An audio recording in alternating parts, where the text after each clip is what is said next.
बिनाकी लेआउटमध्ये राहतो नागपूरमध्ये. अनिलजी, तुम्ही आज पत्र परिषद घेतली इथे. भूखंड आहे ते कोणाच्या नावाने आहे? किती स्क्वेअर फीटचं भूखंड आहे?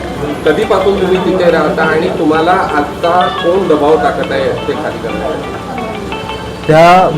जो बिनाकी लेआउटमध्ये भूखंड आहे त्या भूखंडावर मी राहत नसून माझा त्याच्याशी काही संबंध नाही. माझी बहीण वसुंधरा उके ही त्या ठिकाणी राहते आणि तिच्याशी सुगंध यांचा, हिरालाल सुगंध यांचा पहिले टोकन ॲग्रीमेंट झाला होता आणि नंतर 2016मध्ये त्यांनी कब्जा दिला आणि 2017मध्ये 4 लाख रुपये घेऊन ॲग्रीमेंट केला स्टॅम्प पेपरवरती आणि त्या ठिकाणी राहत आहे तेव्हापासून. सुगंध यांचा तुम्ही उल्लेख केला आहे, कोण आहे? घरमालक आहे ते प्लॉट मालक होते. 10 वर्ष हिराला हा मनीष बोला. मनीष हिराला सुगंध. मी राहते, ही राहते. मी राहते. तुमची बहीण राहते. मी राहते तिथे. धमकी देतात आहे, आमच्यावर प्रेशर टाकतात आहे की तुम्ही 8 दिवसात घर खाली करा नाहीतर तुमच्यावर आम्ही कारवाई करू. का बरं? आम्ही हिरालाल सुगंध यांनी मला 2016मध्ये प्लॉट विकला. 8,000मध्ये सौदा झाला होता आणि त्यांना 2016मध्ये 1 लाख रुपये दिले आणि नंतर 8 लाखामध्ये सौदा झाला. मग 2016मध्ये 1 लाख रुपये दिले, आणखी 1 लाख रुपये दिले आणि मग नंतर 4 लाख रुपये दिले. त्याच्यानंतर ॲग्रीमेंट त्यांनी बनवून दिला आम्हाला आणि 2016पासूनच मी तिथे राहते आहे त्या घरामध्ये. आणि त्याच्यानंतर ते आलेच नाही पैसे मागायला. ते बोलले की 8 लाख पूर्ण द्या तेव्हा तुम्हाला पूर्ण तुमच्या नावाने करून देईल कब्जा. पण त्याच्यानंतर ते 6 लाख घेतल्यानंतर ते आलेच नाही सर. मग आम्ही पण आमच्या कामामध्ये बिझी झालो आणि ते पण नाही आले. आणि आता 7-8 महिने झाले हा दुसरा माणूस आमच्या घरी आला आणि धमकी देतो. मला पण धमकी देतो, याला पण धमकी देतो. कोण आहे हा माणूस? नाही, हा आलाच नाही ना. हा आला नाही, असं एक पोलीस आला नाही. म्हणजे एक अपरिचित माणूस आलेला आहे आणि वकील बोलतोय त्यांनी मला प्रॉपर्टी विकलेली आहे. तो मला प्रॉपर्टी विकणार, मला इथे 4-5 रूम काढायचे, किराणी द्यायची आहे.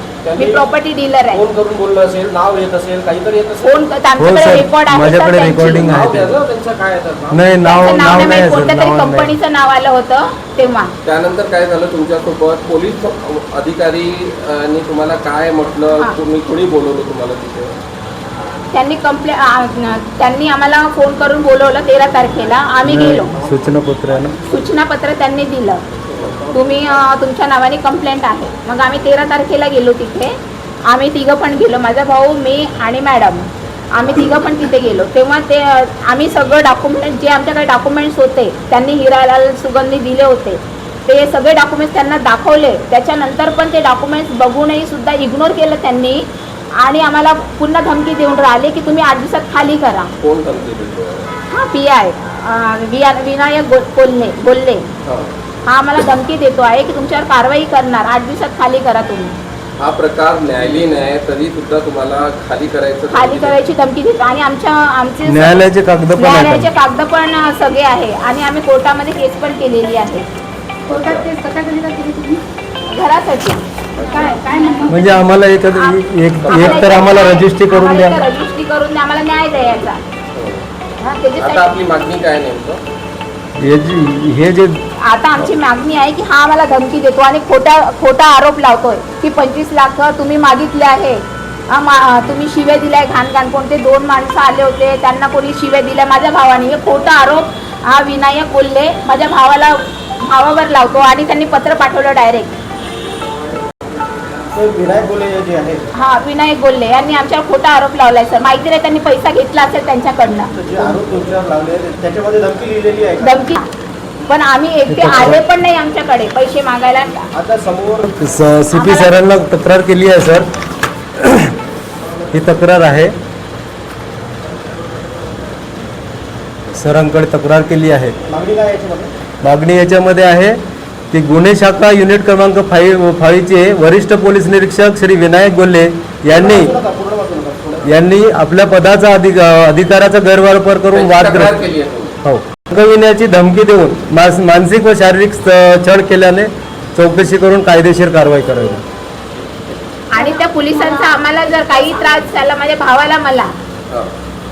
आणि मला हे सांगायचं आहे सर 2016मध्ये सुगननी जे ॲग्रीमेंट करून दिलं होतं त्यांना 2000 ॲक्च्युअलमध्ये ही प्रॉपर्टी आहे ना ती कसं एन आय टीची प्रॉपर्टी आहे. लीज त्यांची झालेली नव्हती आणि 2016ला सुगंधला ती property allotment letter N I टीने अलॉटमेंट लेटर दिलं त्यांनी आणि लीज झाली नव्हती. तर ते जे त्यांनी म्हटलं होतं जेव्हा आम्ही लीज आमची क्लिअर होईल तेव्हा आम्ही तुम्हाला हे प्रॉपर्टी तुमच्या नावाने ट्रान्सफर करू.